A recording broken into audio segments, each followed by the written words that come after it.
Bismillahirrahmanirrahim. Today the topic is Othello. The drama Othello is written by Shakespeare, William Shakespeare.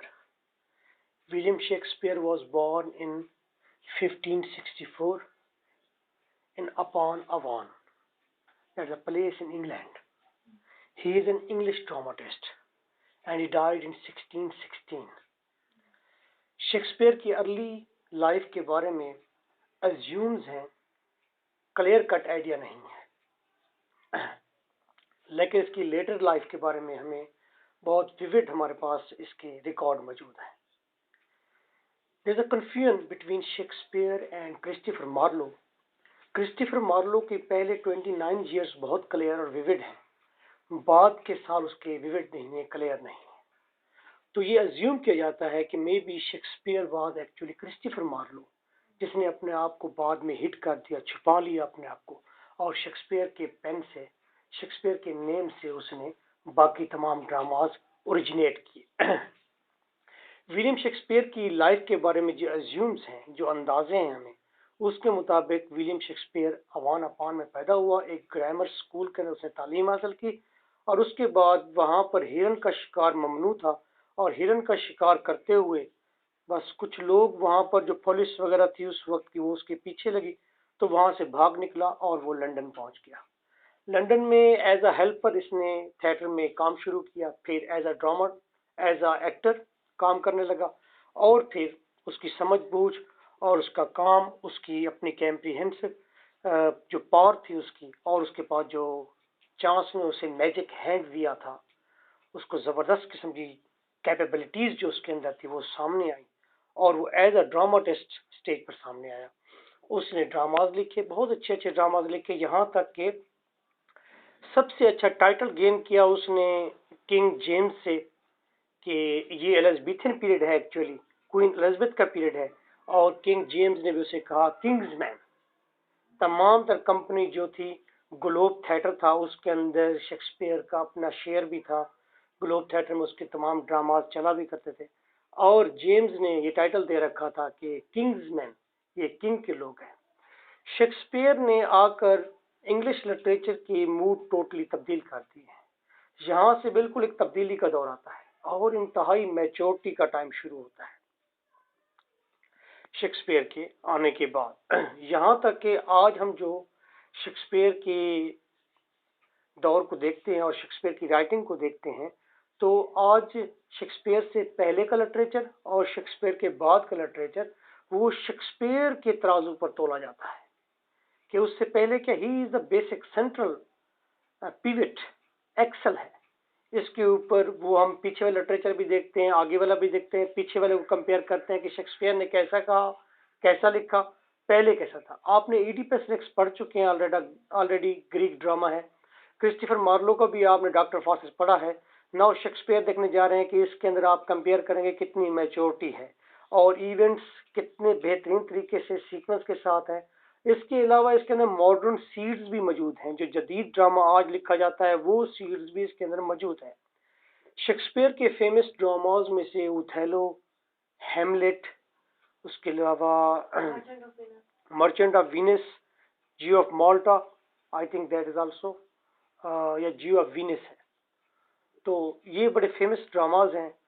12th night एक drama है इसका, winters tell, ठीक. Near about 156 sonnet लिखे हैं और near about 34 और 36 उसने ड्रामास लिखे. सोनेट क्या होता है? These are सॉन्ग्स को कहते हैं सोनेट. शेक्सपियर का जो हेमलेट ड्रामा है, आप शेक्सपियर की वर्क इस अंदाज से लगा सकते हैं कि शेक्सपियर का ड्रामा हेमलेट, जो कि कैद आज़म का भी फेवरेट ड्रामा रहा है और बहुत सारे और भी डोमिनेंट फिगर है जिनका फेवरेट ड्रामा है हेमलेट. इस वक्त तक हेमलेट के ऊपर नियर अबाउट 60,000 बुक्स लिखी जा चुकी हैं उसकी इंटरप्रिटेशन में. आप ये अंदाजा कर सकते हैं, जिसकी एक ड्रामे की इंटरप्रिटेशन 60,000 बुक्स में हो, तो आप अंदाजा कर सकते हैं कि कितना जेंगो फिगर वो हो सकता है.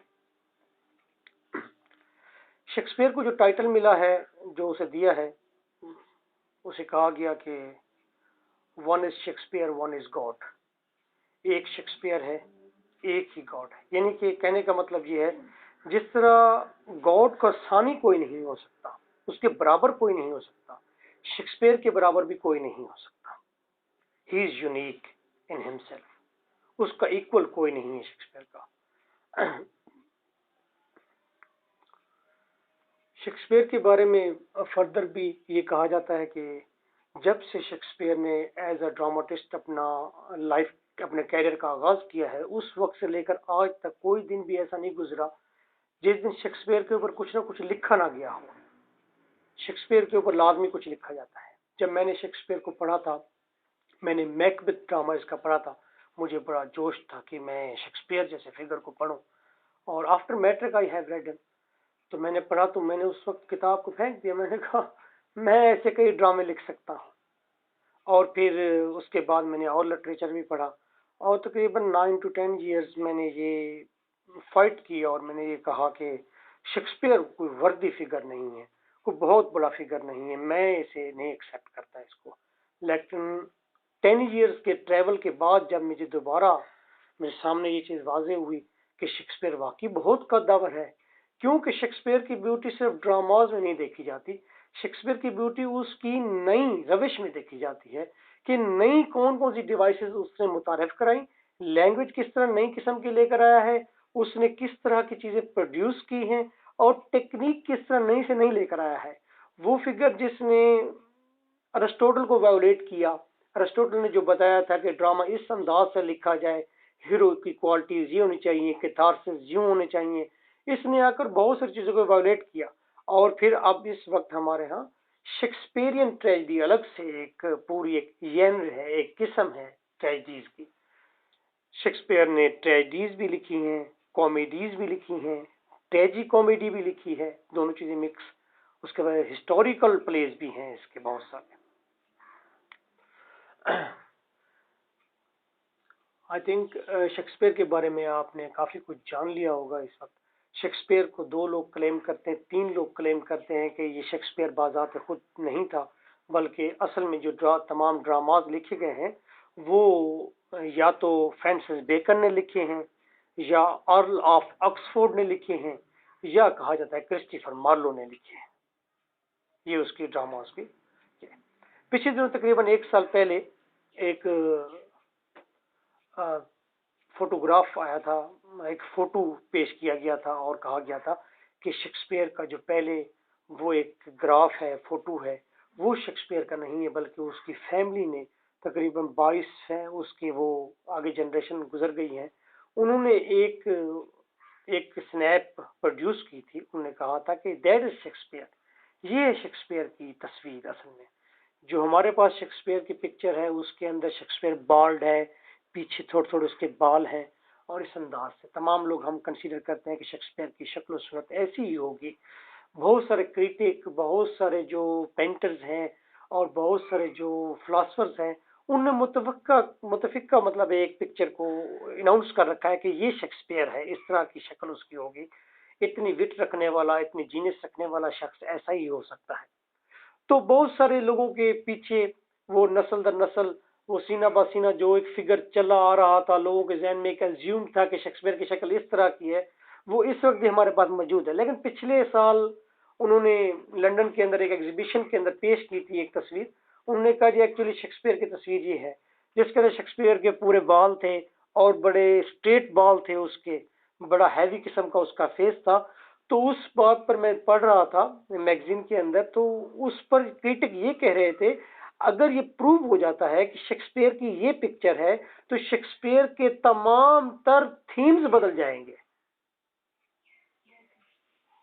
क्योंकि उसकी राइटिंग इतनी सेंसिटिव है कि उसको पढ़ते हुए जो अज्यूम उसकी फिगर के साथ हमने कनेक्ट कर दिए हैं, अगर वो फिगर तब्दील होगी, उसका चेहरा तब्दील हो गया मैच, तो आइडियाज तब्दील हो जाएंगे।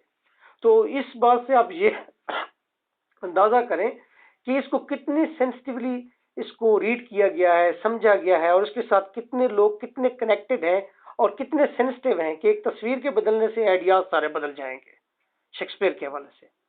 कोई शख्स अगर शेक्सपियर ने में भी अपनी राइटिंग के अंदर कोई उसकी वीक पॉइंट भी होते होंगे शेक्सपियर के। वैसे तो शेक्सपियर के बारे में ये कहते हैं कि जिसने भी शेक्सपियर को समझने की कोशिश की है, ही हैज बीन फेल्ड, वो फेल हुआ है। कभी शेक्सपियर को कोई भी मुकम्मल तौर पर नहीं पहचान सका, ना ही जान सका है। मैं उसके बारे में यूँ कहता हूँ कि एक बॉक्स है, बॉक्स के अंदर जैसे बहुत ज्यादा रोशनी होती है, बस हर शख्स की अपनी अपनी ताकत है उस बॉक्स को कितना खोल सकता है। कोई इतना खोल सकता है, कोई 10 इंच खोल सकता है, कोई 1 फुट खोल सकता है। लेकिन जितना आप खोलते जाएंगे उसमें से रोशनी उतनी बढ़ती जाएगी और हैरान कर देगी वो रोशनी। अगर आपसे ये भी पूछा जाए कि शेक्सपियर इतना बड़ा जेंगो राइटर है, तो शेक्सपियर किस चीज के बारे में लिखता है, तो in one line I will say he is the champion of human nature. Human nature का चैंपियन है। और तकरीबन 2 साल पहले एक सर्वे हुआ था इंग्लैंड के अंदर। ये पूछा गया था, बड़े बड़े उसमें फिगर्स थे, उनके नाम लिखे गए थे और पूछा गया था बताइए कि इंग्लैंड की हिस्ट्री को, इंग्लैंड की लाइफ को, इंग्लैंड के कल्चर को सबसे ज्यादा इन्फ्लुएंस किसने किया है, या कौन सा ऐसा फिगर है जो कि सबसे ज्यादा तरक्की का बायस बना है। तो 86% जो वोट थे वो शेक्सपियर को गए थे। कि टिल दैट टाइम वो कहते हैं कि शेक्सपियर वाला फिगर जिसने हमारी, कहते हैं कि दुनिया के कोई भी हिस्सा हो, कोई भी कोना हो, वहां पर ना सिर्फ शेक्सपियर के नाम को जाना जाता है, बल्कि शेक्सपियर के जो कोट्स हैं, उसकी जो बातें हैं, वो लैंग्वेज में तब्दील होकर कई जगहों पर मौजूद है। शेक्सपियर के तमाम ड्रामाज को हर बड़ी लिविंग लैंग्वेज के अंदर ट्रांसलेट किया गया है, उसे परफॉर्म भी किया गया है। तो शेक्सपियर के बारे में ये एक शॉर्ट हमने व्यू लिया है। तो मैं ये बता रहा था आपको एक्चुअली कि शेक्सपियर के बारे में, क्योंकि उसकी वीकनेस भी कोई ना कोई जरूर होती होगी शेक्सपियर के अंदर। लेकिन अगर आप एमफिल इन इंग्लिश लिटरेचर हैं, एमफिल इन इंग्लिश ड्रामा हैं अगर आप, तो अगर आप जाकर वहाँ पर देखें और लाइब्रेरीज के अंदर, जो वहाँ वेस्ट के अंदर लाइब्रेरीज हैं, अगर वहाँ पर आप ये चाहें कि बताइए हमें दीजिए कि हमने शेक्सपियर के वीक पॉइंट्स पढ़ने हैं, ऐसी बुक जो शेक्सपियर के ऊपर क्रिटिसिज्म हो, जिसमें उसके वीक पॉइंट भी उजागर किए गए हों, तो you are not allowed for this. आप शेक्सपियर के वीकनेसेस के लिए अलाउड नहीं किए जाते। हाँ, a person who is PhD in Shakespeare, he can read this criticism, such type of criticism को, उसके वीकनेस को देख सकता है। ये क्योंकि जो शख्स कम नॉलेज रखता होगा और शेक्सपियर को पढ़ने के बाद ये कह दे, जिस तरह मैंने कह दिया था मैट्रिक के बाद, कि शेक्सपियर तो कोई राइटर कोई कमाल नहीं करता, ऐसा ड्रामा तो मैं खुद भी लिख सकता हूँ, इसी तरह वो शख्स भी कह देगा दैट इज नथिंग, इसमें कुछ भी नहीं है। लेकिन जो शख्स पीएचडी होगा शेक्सपियर, वो शेक्सपियर के तमाम फाइबर्स जानता होगा, तमाम तर उसके सेंसिटिव राइटिंग्स को, तमाम इन बिटवीन थीम्स को और मॉडर्निटी को जानता होगा, वो उसकी वीकनेस भी पढ़ेगा, तो वहां पर वो बड़ा तसल्ली के साथ बैठा हुआ होगा, शोर नहीं मचाएगा कम अज कम। दैट वाज शेक्सपियर, जो कि चैंपियन ऑफ ह्यूमन नेचर है। आइए देखते हैं ओथेलो ड्रामा, जो कि 2 सिटीज के दरमियान में है। एक सिटी है वीनिस, दूसरा है साइप्रस। ड्रामा का आगाज वीनिस में होगा और ड्रामे का नियर अबाउट इख्तिताम जो है वो साइप्रस में होता है। फर्स्ट ड्रामे का बिगनिंग जो है वीनिस में है और बिगनिंग के फौरन बाद ड्रामा शिफ्ट हो जाता है साइप्रस के अंदर, तमाम कैरेक्टर साइप्रस में चले जाते हैं। Clear? First of all, I will give you the introduction of characters, and when you will make a proper link with your characters, and after this I will just discuss the story outline of this drama. First of all, the first figure is Othello. Othello, he is a Negro. ये Negro है, हबशी जिसे कहते हैं, मूर भी इसे कहते हैं। He is the general of the army of Venus. Venus की आर्मी का जनरल है, ब्लैक है, ओपन माइंडेड है, ओपन माइंडेड है, ब्रेव है, बड़े एडवेंचरस डीड परफॉर्म किए हैं, बड़ी जंगें जीती हैं इसने। तो Othello is the hero of the drama, ये हीरो है। दैट्स अ ट्रेजिक ड्रामा, और इसी हीरो की ट्रेजेडी होने वाली है। दिलचस्प बात यह है कि अरिस्टोटल ने कहा, सोफोक्लिस को स्टडी करने के बाद अरिस्टोटल ने कहा था कि हीरो जो होना चाहिए वो रॉयल बेरिंग होना चाहिए, यानी कि बादशाह में से कोई एक हो, इंटेली हाईली एट्रीब्यूटेड पर्सनैलिटी हो, किंग हो, किंगली पर्सन हो, उसने कहा था। तो यहां पर आप देखें कितनी दिलचस्प तब्दीली लेकर आया है ओथेलो। फिगर लेकर आया है, कैसा फिगर है, मैं इससे पहले ये भी बता दूं कि अब जो मॉडर्न ड्रामाज हैं, जैसा कि इब्सन लिखने वाला है ड्रामाज, या ओनील है, जो मॉडर्न ड्रामा टेस्ट हैं, उनका ख्याल ये है कि ड्रामे के अंदर जो हीरो होना चाहिए वो कॉमन पर्सन होना चाहिए, क्योंकि ट्रेजेडी कॉमन पर्सन के साथ भी होती है। तो ये कंट्रास्ट है। अरिस्टोटल ने कहा कि सिर्फ किंग होना चाहिए, और मॉडर्न ड्रामाटिस्ट कहते हैं कि वो एक कॉमन मैन होना चाहिए। अब देखिए शेक्सपियर ने जो हीरो लेकर आया वो कैसा है। नीग्रो सबसे घटिया कौम कंसीडर की जाती है, वो नीग्रो है, सबसे घटिया है, but he is the general of army, सबसे हाई रैंक पर है, एट द सेम टाइम सबसे लोएस्ट रैंक पर, एट द सेम टाइम सबसे हाईएस्ट रैंक पर है। तो ये शेक्सपियर की ब्यूटी है कि उसे जब पीछे देखेंगे, अरिस्टोटल से देखेंगे, तो उस वक्त भी आपको कद्दावर शेक्सपियर नजर आएगा। अगर आप उसे मॉडर्न दौर में आकर देखेंगे तो फिर कद्दावर शेक्सपियर नजर आएगा। क्लियर। और एक बार तो एक राइटर ने, वेलेक ने कहा था, उसने कहा था जब फिलिप सिडनी ने एक बुक लिखी थी अपोलॉजी ऑफ पोएट्री, उसके अंदर ड्रामाज का जब जिक्र किया था, तो अरिस्टोटल ने भी एक बुक लिखी थी जिसका नाम पोएटिक्स था। तो उसने कहा कि फिलिप सिडनी, वेलेक ने कहा फिलिप सिडनी के बारे में कि Philip Sidney has followed Aristotle to update Shakespeare. Updation Shakespeare की उसने की है, फॉलो बेशक उसने पीछे अरिस्टोटल को किया है। तो शेक्सपियर का कद हर लिहाज से बड़ा हो जाता है। तो ये फर्स्ट फिगर था ओथेलो, जो कि जर्नल है, मूर है, निग्रो है। अब आपने ब्यूटी देख ली, शेक्सपियर का कमाल देख लिया कि एट द सेम टाइम एक ही फिगर रखता है, और eight the same time lowest rank पर उसे देख सकते हैं, eight the same time highest rank पर देख सकते हैं। Let's see now the next character, minor character, no, next character is Cassio. What is Cassio? Cassio is the lieutenant of Othello. Othello का lieutenant है, lieutenant लेफ्टिनेंट जिसे हम कहते हैं, लेफ्टिनेंट, ये lieutenant है उसका।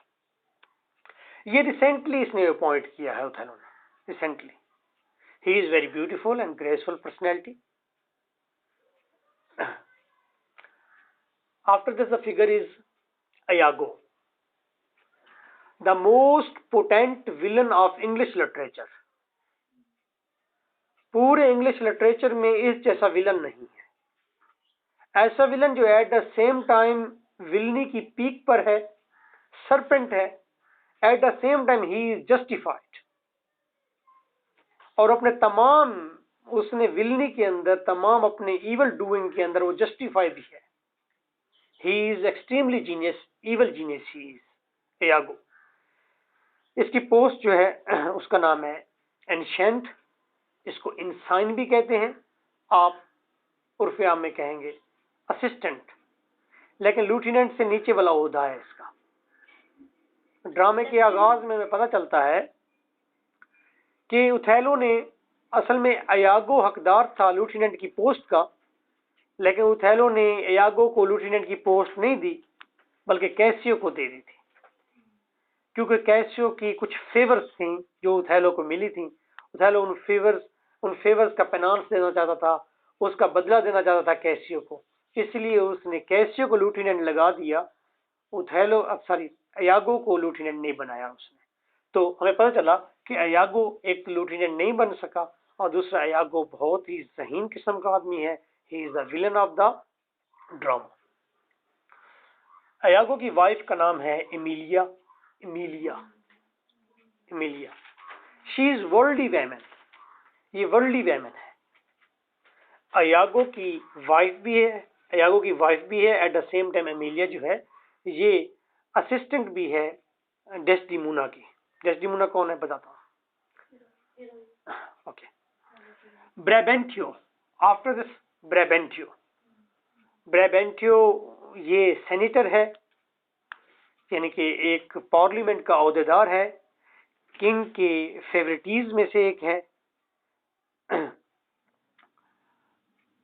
ब्रेबेंटियो की बेटी डेस्डिमोना है, शी इज वेरी ब्यूटीफुल, बहुत खूबसूरत है।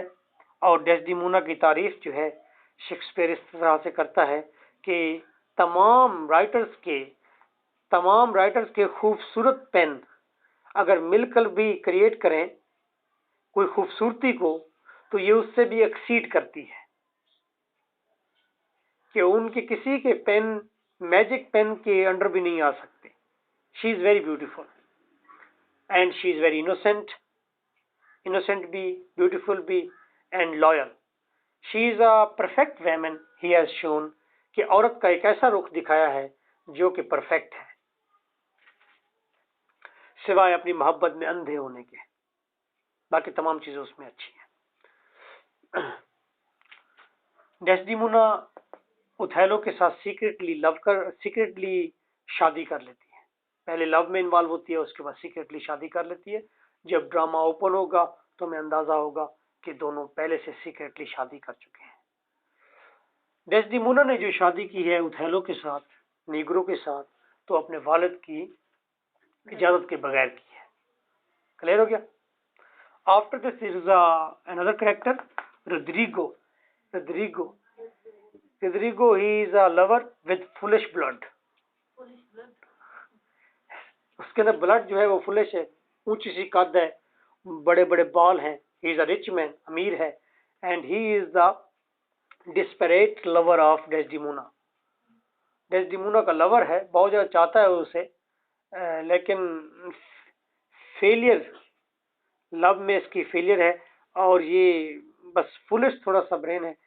अयागो के साथ आजकल बड़ा रहता है ये, और अयागो इसे ये दिलासा देता है कि एक दिन डेस्डिमोना का हाथ उसे विन करके देगा वो। Roderigo is the lover of duke of Venus. Venus का ड्यूक है। ड्यूक एक ओहदा होता है, किंग के बाद का ओहदा है, ठीक है। किंग होता है, एम्परर होता है, तो ड्यूक जो है, जैसे मिनिस्टर होते हैं, प्राइम मिनिस्टर के बाद मिनिस्टर होते हैं मुख्तलिफ सूबों में, इलाकों में, नहीं, ड्यूक एक ओहदे का नाम है। मोन्टेनो जो है, ये साइप्रस के अंदर गवर्नर है, ऑल इन ऑल है साइप्रस के अंदर मोन्टेनो। एक और लेडी है बियांका, जो कि होर है, जो कि रंडी है, तवैफ है। तवैफ है बियांका। और इसका जो फेवरेट कस्टमर है वो कैसियो है। कैसियो उसका फेवरेट। तो यहां दिलचस्प बात यह है कि राइटर ने 3 वेमेन को इंट्रोड्यूस करा है यहाँ पर। और आप देखिए, एमिलिया है जो वर्ल्डली वेमेन है, डेस्डिमोना है जो लॉयल है, प्योर है, इनोसेंट है, एट द सेम बियांका है जो और है। तो 3 डिमेंशन ऑफ वेमेन उसने eight the same time show कर दिए हैं शेक्सपियर ने। Clear? Any question about this? That is clear. Now we are going to start the outline of the story. What is in this drama? Drama जैसे ही open होता है, हमें एक dark street के अंदर 2 कैरेक्टर नजर आते हैं। एक है अयागो और दूसरा है रोड्रिगो। अयागो और रोड्रिगो आपस में बहस कर रहे हैं, और रोड्रिगो कहता है तुम तो कहते थे, अयागो को कहता है रोड्रिगो कहता है तुम तो कहते थे कि तुम्हें जनरल से नफरत है, ओथेलो से नफरत है, लेकिन तुम क्या फिर उसके इंसाइन बन गए, यानी कि उसकी पोस्ट आपने एक्सेप्ट कर ली और तुम उसके फिर आर्मी में चले गए। तो अयागो उसे जवाब देता है, वो कहता है कि मेरे साथ बड़ी ज्यादती हुई है, मुझे लेफ्टिनेंट की पोस्ट नहीं दी गई, हालांकि मैं उसके लिए एलिजिबल था, लेकिन वहां पर मैं हूं जरूर आर्मी में, लेकिन अपने मकसद के लिए हूं। आई हैव अ साउल, मेरे अंदर रूह है, और जिस शख्स के अंदर रूह नहीं होती वो शख्स तो जिंदा ही नहीं है, इंसान ही नहीं है। इंसान अपनी रूह के साथ होता है, साउल के साथ होता है। मेरे पास साउल है, मेरे पास अपने एम्स हैं, और मैं रिवेंज जरूर लूंगा अपना। और फिर बताता है कैसियो वार के मामलात में, बैटल के मामलात में बिल्कुल जीरो है। ही don't know about the strategies of war, लेकिन उसको फिर भी लगा दिया गया है, लूटिनेंट बना दिया गया है, इसलिए क्योंकि वो डेस्डिमोना को अक्सर मिलवाया करता था ओथेलो से, उनके दिल में लिंक था, इस वजह से हमें ये बात सामने आती है। ये दोनों कैरेक्टर अब यहाँ ठहरे, डॉक स्ट्रीट में ठहरे हुए हैं रात के वक्त। अब यागो रोड्रिगो को कहता है चलो उठाओ उसके बाप को। किसके बाप को? डेस्डिमोना के बाप को। क्या नाम है उसका? ये ब्रेबेंटियो के घर के सामने ठहरे हुए हैं और यहां से रोड्रिगो और यागो ने ये प्लान किया है कि आज वो ब्रेबेंटियो को ये बता देंगे डार्कनेस में ठहरे ठहरे कि तुम्हारी बेटी जो है भाग गई है। किसके साथ? ओथेलो के साथ, नीग्रो के साथ, और वो वहां पर रंगरलिया मना रहे हैं। तो रोड्रिगो जो है वो आवाज लगाता है ब्रेबेंटियो, ब्रेबेंटियो हु, ब्रेबेंटियो, वो इस आवाजें लगाते हैं, फिर हंसते भी हैं, आवाजें भी लगाते हैं। और जब ब्रेबेंटियो उठ कर आता है वो कहता है कौन बेवकूफ यहाँ पर है। तो रोड्रिगो को पहचान लेता है। रोड्रिगो कहता है कि मैं शराब के नशे में धुत नहीं हूँ, तुम्हारी बेटी का हाथ मांगने नहीं आया, बल्कि तुम्हें ये इन्फॉर्म करने हूँ तुम्हारे घर में चोरी हो गई है, तुम्हारी बेटी भाग गई है और वो एक ब्लैक बीस्ट के साथ वहां पर हिप्स निकाल के पड़ी हुई है। तो ब्रेबेंटियो बुखला जाता है और अयागो वहां से भाग जाता है। ब्रेबेंटियो नीचे उतरता है, रोड्रिगो को साथ लेता है और ओथेलो की तलाश में निकल पड़ता है। इधर से अयागो भाग जाता है और जाके ओथेलो के साथ ठहर जाता है और उसको वार्न करता है। किसके खिलाफ? ब्रेबेंटियो के खिलाफ। उसकी अब जीनियस है ना, वो कहता है उधर से ब्रेबेंटियो अब भागता हुआ आएगा, इधर से ओथेलो को भी वो इनकरेज कर लेता है कि तुम्हें ब्रेबेंटियो मारना चाहता है और मेरे सामने उसने आपको गाली दी है। मेरा तो दिल कर रहा था कि मैं उसकी पसलियों के अंदर खंजर उतार दूं, लेकिन मैं बस किसी वजह से खामोश रहा। ओथेलो तैयार हो जाता है और ओथेलो पता चलता है कि ओथेलो ये भी अनाउंस करता है कि मैं डेस्टिमोना से शादी कर चुका हूं। ब्रेबेंटियो वहां जब पहुंचता है दोनों तलवारें निकाल लेते हैं, लेकिन लड़ाई दफा दफा हो जाती है और मामला सेनेट में चला जाता है, किंग के पास चला जाता है। उस वक्त ड्यूक जो है जाग रहा है और एक इंतहाई इंतहाई जबरदस्त किस्म का, इंतहाई खौफनाक किस्म का एक मामला जेर बहस है उस वक्त। वो ये है कि टर्किश फ्लीट आ रहा है, तुर्कों का एक बहुत बड़ा जंगी बहरी लश्कर आ रहा है और वो हमला करना है उन्होंने, या तो वो वीनस पर हमला करेंगे या साइप्रस पर करेंगे।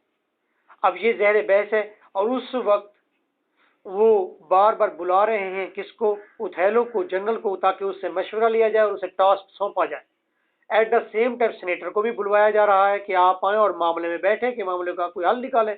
तो eight the same time behind the screen ये केस भी सामने आ चुका है। तो ओथेलो, ब्रेबेंटियो विद देयर मेन ये भी ड्यूक के पास पहुंच जाते हैं और ड्यूक वहां पर मामलात को डिस्कस करता है और फिर साथ ब्रेबेंटियो कहता है पहले मेरी बात सुनी जाए, इसने मेरी बेटी पर जादू किया है और इसने उसको चुरा लिया है और उसके साथ शादी की है। तो उसको चुरा लिया है, शादी का नहीं कहता। ओथेलो वाजे करता है, वो कहता है कि डेस्टिमोना इज माय वाइफ, और डेस्टिमोना को बुलाया जाता है और पूछा जाता है कि क्या आपने इसे ट्रूली एक्सेप्ट किया है या आपके ऊपर कोई जादू। वो कहते नहीं, ये मेरा हस्बैंड है और मैंने इसको अपने विद ऑल द नर्व्स पूरे जहन के साथ एक्सेप्ट किया है इसे। ओथेलो सफाई पेश करता है, वो कहता है कि मैं ब्रेबेंटियो के घर जाया करता था, even though she is white lily, ये खूबसूरत एक फूल की तरह है, मैं ब्लैक निग्रो हूँ, लेकिन जब मैं ब्रेबेंटियो के घर जाया करता तो ब्रेबेंटियो मुझसे पूछा करता था कि बताओ तुमने कौन कौन से एडवेंचरस डीड परफॉर्म किए। मैं बताता था किस तरह से मैं कई बार बेचा गया और फिर कहाँ कहाँ से होता हुआ मैं कितनी बहादुरी के कारनामे सर अंजाम देता हुआ, कितने खतरात में से गुजरता हुआ, टॉर्चरस इवेंट्स को मैं फेस करता हुआ मैं यहाँ तक आ पहुंचा हूँ। जब मैंने ये सारी कहानी बताया करता था ब्रेबेंटियो को, तो डेस्डिमोना उस वक्त ये सारी बातें सुना करती थी और वो मुझसे इम्प्रेस हो गई। उसने मेरी तमाम तर एडवेंचरस लाइफ के ऊपर पिटी किया और मुझे ये अच्छा लगा और उसके बाद हम मोहब्बत में इन्वॉल्व हो गए और मैंने इससे शादी कर ली है। उसकी शादी को पूरा सेनेट अप्रूव कर देता है। उसके बाद ओथेलो को टास्क दिया जाता है कि आप साइप्रस चले जाएं और हमारा ख्याल ये है कि टर्क जो है वो साइप्रस पर हमला करेंगे, आप वहां जाएं, मोंटेनो से आप कमांड संभाल लें। मोन्टेनो गवर्नर है, उससे आप कमांड संभाल लें। ओथेलो वहां पर कहता है, वो कहता है कि मैं जाने के लिए तैयार हूं बिल्कुल, लेकिन मैं अपनी वाइफ को साथ लेकर जाऊंगा। पहले तो वो सेनेट और ड्यूक सोचता है, बाद में फिर वो अप्रूव कर देते हैं। वो कहते हैं जी ओथेलो आप चले जाए साइप्रस, डेस्टिमोना पीछे से आ जाएगी। ओथेलो चला जाता है एक शिप के ऊपर, और फिर डेस्टिमोना और अयागो ये दूसरे शिप पर रवाना हो जाते हैं। उसके बाद मंजर बदल जाता है, अब साइप्रस का मंजर है। तकरीबन तमाम मेजर कैरेक्टर्स जो हैं वो साइप्रस में शिफ्ट हो जाएंगे। आप वहां पर दिखाते हैं कि मोन्टेनो ठहरा हुआ है, बाकी लोग ठहरे हुए हैं और समंदर को देख रहे हैं। समंदर बहुत ज्यादा रफ है और आसमान को छू रही हैं लहरें, और वो कह रहे हैं कि मुश्किल है कि कोई बचकर आ जाए। हमें तो नहीं लगता कि वो ओथेलो पहुंच पाए। और देखते ही देखते थोड़ी देर के बाद थोड़ी देर के बाद अयागो और डेस्टिमोना का शिप पहले आ जाता है। और जब वहां पर आता है तो सारे उससे वेलकम कहते हैं, और फिर इंतजार किया जाता है कि ओथेलो का शिप भी आ जाए। और बाद में ओथेलो का शिप भी आ जाता है। ओथेलो बहुत हैप्पी होता है, और जब वो डेस्टिमोना को देखता है तो वो कहता है कि अगर इतने ज्यादा तूफानों के बाद मुझे अपनी बिलवेड का दोबारा फेस देखने का मौका मिलता है, तो फिर तूफानों को इससे भी बढ़कर आने दो, फिर ये लहरों को आसमानों के ऊपर चढ़ जाने दो। अगर इतनी ज्यादा मुश्किलात के बाद इतनी खूबसूरत इवेंट आते हैं तो वो बहुत ज्यादा खुश होता है। और फिर इसी तरह रोड्रिगो, एमिलिया, कैसियो, उसके बाद डेस्टिमोना भी आ गई, रोड्रिगो भी आ गया, बियांका ऑलरेडी वहीं पर है। तो ये सारे कैरेक्टर यहाँ साइप्रस में पहुंच जाते हैं। साइप्रस में जंग की तैयारी करते। इससे पहले कि जंग की तैयारी की जाती तो ये वाजे होता है कि क्योंकि समंदर के अंदर बहुत ज्यादा तूफान था, उस तूफान की वजह से टर्किश फ्लीट जो है सारा का सारा तबाह हो गया है। तो सारे रिजाइस खुश हो जाते हैं, एवरीवन इज हैप्पी। और फिर ओथेलो ये ऐलान कर देता है कि आज रात जश्न मनाया जाए, तमाम लोग खुश रहें। और फिर कैसियो को खास तौर पर बुलाकर कहता है कि तुमने खास तौर पर ख्याल रखना है किसी किस्म की कोई अनारकी, बदनजमी पैदा ना हो। पब्लिक का और आर्मी ऑफिसर जितने भी हैं सारे के सारे आज रात को शराब पिएंगे, एंजॉय करेंगे लाइफ। तो आपने कोशिश करनी है कि कहीं पर कोई बदनजमी ना हो। अयागो इस टाइम पर अपना फिर प्लान तैयार करता है एक नया, कि किस तरह से वो ट्रैप करे कैसियो को। रोड्रिगो के साथ मिलकर एक प्लान तैयार करता है। वो कहता है आज रात को जब तमाम लोग शराब पी रहे होंगे, कैसियो क्योंकि वाइन पीने के मामले में बड़ा वीक है, वो वाइन पी लेता है लेकिन बर्दाश्त नहीं कर पाता। मैं कैसियो को वाइन पिलाऊंगा बहुत ज्यादा, और जब ये वाइन के नशे में धुत हो जाएगा तो जब ये स्ट्रीट में जाएगा तो तुम इसे छेड़ना, इसे तंग करना, पीछे से आवाजें देना, इसको हाथ लगाना, और ये इनरेज्ड हो जाएगा। और जब ये इनरेज्ड हो जाएगा तो ये किसी न किसी के साथ लड़ेगा, मामला खराब होंगे, और ओथेलो इसको पनिशमेंट करेगा, इसको कुछ ना कुछ काम जरूर खराब हो जाएगा। तो ये प्लान जब तय हो जाता है तो एक कमरा दिखाते हैं जहां पर अयागो, मोन्टेनो जो गवर्नर था, एक्स गवर्नर था, मोन्टेनो और दूसरे फिगर वहां बैठ के वाइन पी रहे होते हैं। कैसियो भी आता है वहां पर, तो उसे शराब पिलाता है अयागो। जब वो शराब पिलाता है तो फिर साथ ही वो प्राइवेटली, सीक्रेटली मोन्टेनो कहता है जनाब आपने इस अफिसर को देखा है, ये अफिसर तो बहुत कद्दावर अफिसर है, इसको तो जूलियस सीजर का असिस्टेंट होना चाहिए। जूलियस सीजर एक ग्रीक के अंदर बहुत बड़ा जंगजू था, इसे जूलियस सीजर का इसे असिस्टेंट होना चाहिए था। लेकिन मुझे एक चीज कभी कभी खतरा होता है कि किसी दिन इसकी वजह से ओथेलो जो है वो कोई बहुत बड़े नुकसान से दो चार ना हो जाए, क्योंकि ये शख्स कभी कभी बड़ी अजीबोगरीब हरकतें करता है। वो मोन्टेनो को कहता है, जो एक्स गवर्नर है। अयागो ने मोन्टेनो के माइंड में आप स्केच बना दिया है कैसियो का, कि कैसियो बड़ा रफ किस्म का आदमी है, and he is not capable. Clear हो गया। साथ ही जब वाइन पी लेते हैं, एक वो जाम पी लेता है, दूसरा जाम कैसियो को पिलाता है, और फिर जब कैसियो जाने लगता है तो वहां पर फिर अयागो एक बार इंटर होता है और जो सुराया बजाता हुआ यूं दाखिल होता है। वो कहता है कि यस वन मोर, वो कहता है। और वो फिर एक बार दोबारा उसे वाइन पिलाता है तो वो पूरे वाइन के नशे में धुत हो जाता है। जब वो जाता है बाहर स्ट्रीट में, रोड्रिगो छुप कर ठहरा होता है, वो उसे छेड़ता है, वो चीखता चिल्लाता है, शाउटिंग करता है और फिर कमरे में आता है, कहता है कौन था यहाँ पर। और फिर एक लड़ाई शुरू हो जाती है और लड़ाई का इख्तिताम इस बात पर होता है कि मोंटेनो को इंजरी कैसियो के हाथों होती है। मोंटेनो को एक सीवियर इंजरी हो जाती है। उस वक्त जब शोर मचता है, मोंटेनो अब बहुत इंपॉर्टेंट फिगर था, एक्स गवर्नर है वो, तो उसको जब इंजरी हुए तो थैलो जब आता है रूम में से डेस्टिमोना के साथ, वो मैरी मेकिंग कर रहा होता है, वो जब बाहर निकलता है तो उसको बहुत गुस्सा आता है। वो यागो से कहता है कि यागो तुम बताओ कि मामला क्या है। यागो कहता है देखें जी, मैं मामले को बिल्कुल नहीं बता सकता क्योंकि कैसियो इज माय फ्रेंड। अब उसके बात करने का अंदाज देखें, उसके मैं जी इसलिए नहीं बता सकता कुछ भी क्योंकि कैसियो मेरा दोस्त है। अब उसे at the same time Cassio को फेवर भी दे दी, at the same time Othello के हार्ट में उसे जगह ही बना ली कि ये शख्स बहुत अच्छा है, ये अपने दोस्तों को कभी भी तजलील बर्दाश्त नहीं करता, बल्कि उसके बारे में कुछ गलत बातें कहता भी नहीं है। और ओथेलो वो कहता है, उसी वक्त कहता है, वो कहता है कि Cassio is not my lieutenant anymore. वो कहता है ये मजीद मेरा लेफ्टिनेंट नहीं रहा।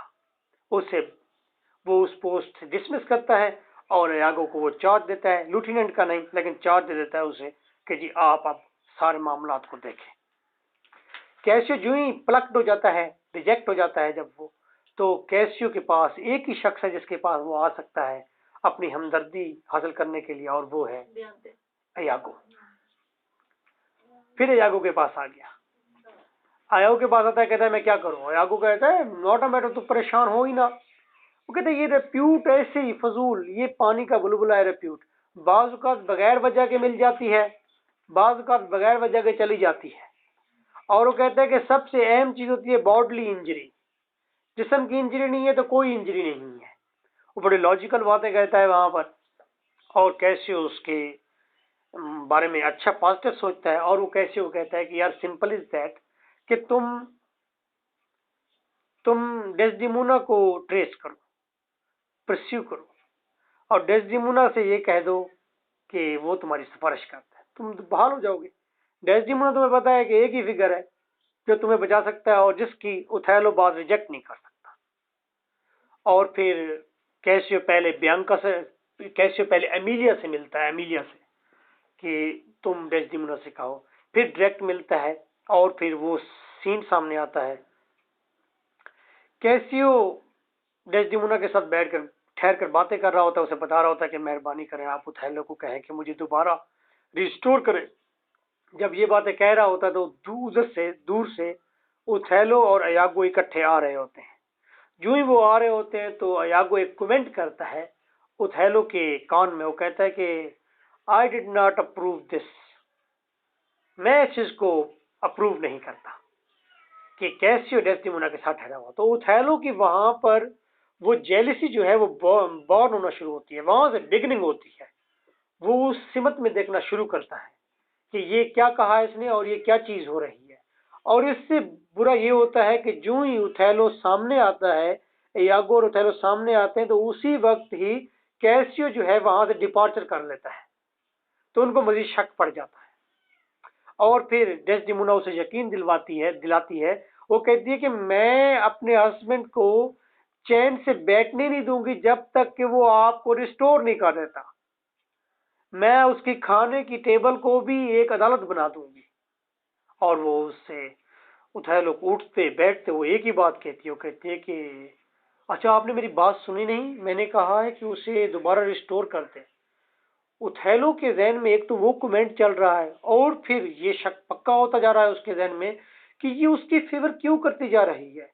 और फिर यागो दो चार और कमेंट्स भी करता है, और वो इनडायरेक्ट कमेंट करता है।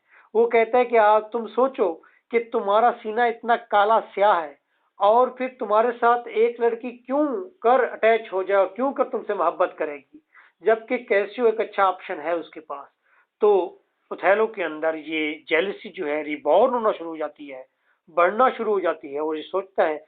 और फिर यागो ये भी कहता है उसे, वो कहता है कि सोचो ओथेलो, जो अपने बाप को धोखा दे सकती है वो तुम्हें भी धोखा दे सकती है। तो ये बात भी उसके जहन में बार बार मूव करना शुरू होती है। और फिर उस पर एक इंसिडेंट ऐसा होता है कि ओथेलो ने डेस्टिमोना को एक हैंडकरचीफ दिया हुआ है। ये हैंडकरचीफ फैमिली हैंडकरचीफ है, जो नस्ल दर नस्ल ओथेलो की जनरेशन में, ओथेलो के खानदान में चला आ रहा है।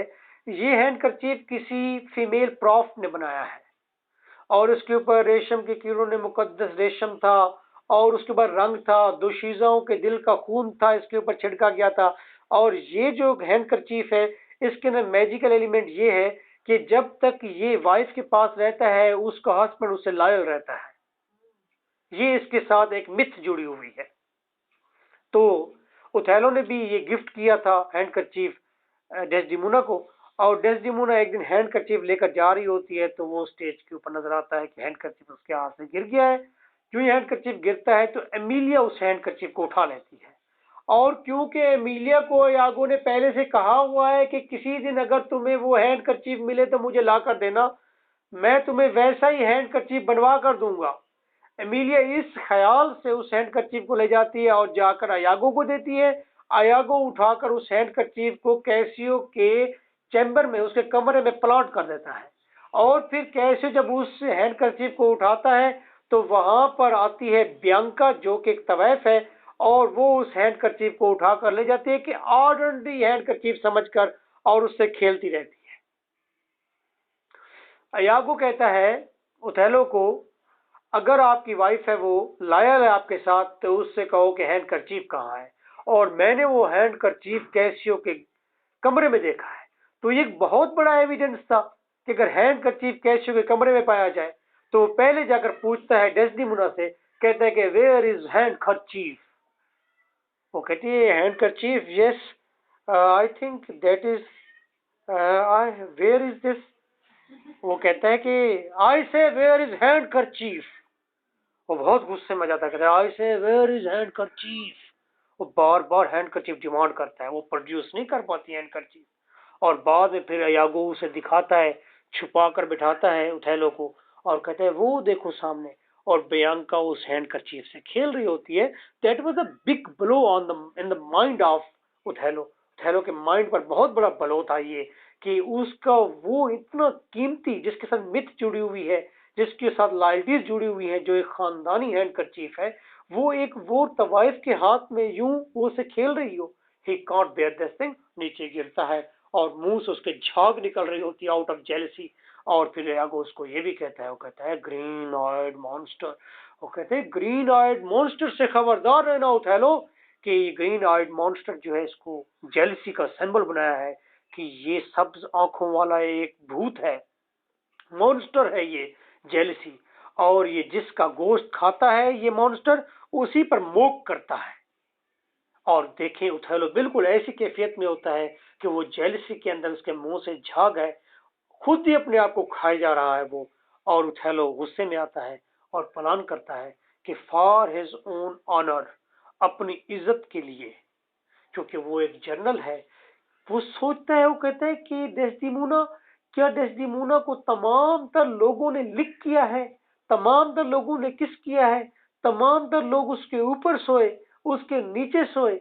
वो बार बार इन चीजों को सोचता जाता है और उसके अंदर मजीद सिंक होता जाता है, उसके उसके जहन में वो जेलसी सिंक हो जाती है। वो सोचता है कि मेरी वाइफ जनरल, ओथेलो की वाइफ जो है, वो उसको हर एक शख्स ने उसे टच किया है। तो जब ये चीजें महसूस करता है, वो उसके अंदर जेलसी ऊद कर आती है, पॉइजन उसके अंदर भर जाता है, और वो ये इरादा करता है कि वो डेस्टिमोना को मार देगा, क्योंकि वो कहता है शी इज अ हॉक, ये एक ऐसी शाहीन है जो कभी भी टेम नहीं हो सकती, और मैं इसको आजाद कर दूंगा, बल्कि मार दूंगा। इसलिए मार दूंगा ताकि ये किसी और को बिट्राई ना कर सके। और डेस्टिमोना से वो नाराज रहता है। डेस्टिमोना को अंदाजा हो जाता है, लेकिन डेस्टिमोना उससे पूछ नहीं पाती, क्योंकि she is blind in love. उसको बहुत ज्यादा ट्रस्ट है कि कुछ भी हो जाए कि ओथेलो उसको ना मार सकता है ना छोड़ सकता है। और ओथेलो भी ब्लाइंड ट्रस्ट में है। ओथेलो का ट्रस्ट, वो ब्लाइंडली मोहब्बत में, ओथेलो का ट्रस्ट ब्लाइंड नहीं है, ओथेलो की लव ब्लाइंड है। उस ब्लाइंड लव में उसे सोचा ही नहीं है कि इसके कोई और मामलात भी हो सकते हैं, या इसके बुनियाद में कोई और चीजें भी हो सकती हैं, या ये किसी की कॉन्स्पेरेसी भी हो सकती है, वो ये बिल्कुल नहीं सोचता। और वो कहता है एक दिन आकर डेस्टिमोना के कि तुम तैयार हो जाओ और तुम अपनी प्रेयर्स वगैरह अदा कर लो, तुमने कोई प्रेयर्स करनी है। तो उसके बाद बाहर आता है तो डेस्टिमोना को अंदाजा हो जाता है कि समथिंग इज गोइंग रॉन्ग। तो वो एमिलिया से पूछती है, कहती है एमिलिया ये बताओ कि क्या तुम किसी और मर्द के साथ रिलेशन बना सकती हो? तो एमिलिया कहती है, क्योंकि शी इज वर्ल्डली वेमन, एमिलिया कहती है कि हाँ क्यों नहीं, अगर कोई मुझे ये कहे कि मेरे हस्बैंड को कोई किंग बना देगा तो उसके लिए मैं एक रात किसी के साथ भी सो जाऊंगी। डेस्टिमोना कहती है कि मैं तो ऐसा बिल्कुल नहीं कर सकती। तो उसकी लॉयल्टी मजीद वाज़ेह हो जाती है। तो उसके बाद वो कहती है कि मेरी वो शादी वाली शीट्स बिछाई जाए आज, और फिर वो उसकी सारे कपड़े ड्रेसिंग चेंज करती है, और वो वहां पर एक तरफ घुटनों पर अपने सर को डाल के अपनी जुल्फों को नीचे बखेर लेती है, और फिर वो विलो सॉन्ग गाती है। और फिर एमिलिया को कहती है कि मेरी वालदा की एक मुलाजमा थी, इसका नाम बारबरा था, और बारबरा ने को किसी से मोहब्बत हो गई थी, वो मोहब्बत में फिर पागल हो गया था वो शख्स। तो बारबरा उसकी जुदाई में गीत गाती थी, विलो सॉन्ग गाती थी। तो उस सॉन्ग का विलो विलो विलो वो इस तरह करके सॉन्ग था। तो वो कहती है आज मेरा दिल करता है कि मैं वहीं विलो सॉन्ग को दोबारा रिसाइट करूं, दोबारा बोलूं। वो विलो सॉन्ग को पुकारती है, बार बार रिसाइट करती है, सिंग करती है। उथैलो आता है और फिर उथैलो से कहता है कि तुमने प्रेयर्स अदा कर ली हैं, आज दुआ मांग लो जो तुमने मांगनी है। और वो कहता है कि आज कोई खास बात है? कहता है यस। तो वो उसे कहता है कि मैं तुम्हें मारना चाहता हूँ, मार दूंगा तुम्हें। तो वो कहती है माय लॉर्ड, कहते नहीं आज तुम्हें मैंने मार देना है। वो कहता है कि माय लॉर्ड वेट, कहते give me 1 month for this, मुझे 1 माह और रहने दो, जिंदा रहने दो। वो कहता है नो, कहता है my lord give me 1 day, मुझे 1 दिन तो जिंदा रहने दो। वो कहता है नो। वो कहती है my lord give me a moment to breathe. वो कहता है नो। और वो या तो सराहने तकिए के नीचे से कोई चीज निकालता है, या वो बेड के नीचे से निकालता है कोई चीज खंजर टाइप, या वो पिल्लो उठाकर उसके मुंह पर रखता है। 2-3 चीजें वेरी कंफ्यूज वहां पर लाइन्स हैं, जिसमें ये क्लियर नहीं होता कि किस चीज से मारा गया है। लेकिन वो डेस्डिमोना को मार देता है, और डेस्डिमोना कंप्लीट, उसकी डेथ नहीं हुई, शी इज आधी मरी हुई है तकरीबन। वो उसके ऊपर एमिलिया आती है, दरवाजा बजाती है बार बार, और उथैलो जब दरवाजा खोलता है तो एमिलिया कहती है तुमने मेरी मेरी मिस्ट्रेस के साथ क्या किया है, तुमने क्या किया डेस्टिमोना के साथ? डेस्टिमोना एक लम्हे के लिए रिबॉर्न होती है, दोबारा रिस्टोर होती है, और वो कहती है मुझे उथैलो ने नहीं मारा, और फिर मर जाती है। एमिलिया वाजे करती है उथैलो को, कहती है that is a plan of Iago, उसको मैंने हैंडकरचीफ दिया था, दैट इज अ केस, असल में अयागो है जिसे सारा जहर आपके जहन में भरा है। तो उथैलो को जब ये चीज अश्कार होती है, वाजे होती है, तो बहुत ज्यादा वो पछताता है। उसके बाद वो अभी यहाँ पर ये चीजें सारी डिस्कस हो रही होती हैं कि पीछे अयागो रोड्रिगो को कमांड करता है कि तुम ऐसा करो, कैसियो को आज मार दो। और फिर अंधेरे में वो कैसियो को जाकर खंजर मारता है। कैसियो इंतहाई, मतलब वो उसको खंजर जब लगता है तो वो इंतहाई जख्मी हो जाता है। और फिर अयागो सामने आता है, वो कहता है किसने मारा है कैसियो को? रोड्रिगो सामने ठहरा होता है, वो रोड्रिगो को कत्ल कर देता है। अयागो रोड्रिगो को मार देता है, कैसियो जख्मी हो गया है, डेस्डिमोना वहां मर गई है, और फिर उथैलो उस चैम्बर में ठहरा हुआ है। जब अयागो को बुलाया जाता है, वहां पर अयागो आता है, रोड्रिगो की साथ वो भी ले आते हैं, रोड्रिगो की लाश भी वहां पर लेकर आते हैं। उसके पॉकेट में से कुछ प्लॉन्स निकलते हैं, कुछ खतूत निकलते हैं जो अयागो के होते हैं, वो भी रीड आउट किए जाते हैं। कैसियो को चेयर पर लाया जाता है, वो भी वहां पर मौजूद है तमाम के सामने। और फिर अयागो को जब पता चलता है कि एमिलिया ने सब कुछ बता दिया उथैलो को, तो अयागो एमिलिया को खंजर मार देता है, और एमिलिया मर जाती है। उसके बाद उथैलो जो है वो खंजर मारता है अयागो को, लेकिन उसे जिंदा छोड़ देता है। जख्म तो उसे देता है लेकिन जिंदा छोड़ देता है ताकि ये हमेशा हमेशा इस जख्म के साथ जिंदा रहे और ये पछताता रहे। और ओथेलो उसके बाद फिर कहता है कि देखो मुझे गिरफ्तार ना करना, गिरफ्तार करने से पहले मेरी एक बात सुन लो गौर से। एक कंट्री के अंदर मैंने एक आदमी को देखा था और उसने हमारे मुल्क के खिलाफ कोई बात की थी और मुझसे ये बर्दाश्त नहीं हुई थी और मैंने खंजर निकाला और यूं करके मैंने खंजर उसे मार दिया और अपने आप को खंजर मार के उसी बिस्तर पर वो भी गिर जाता है। इस तरह से Desdemona, Rodrigo,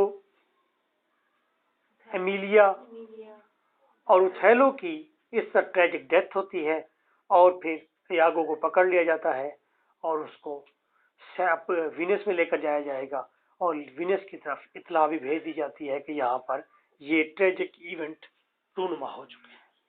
That was a drama, Othello by Shakespeare. Nice.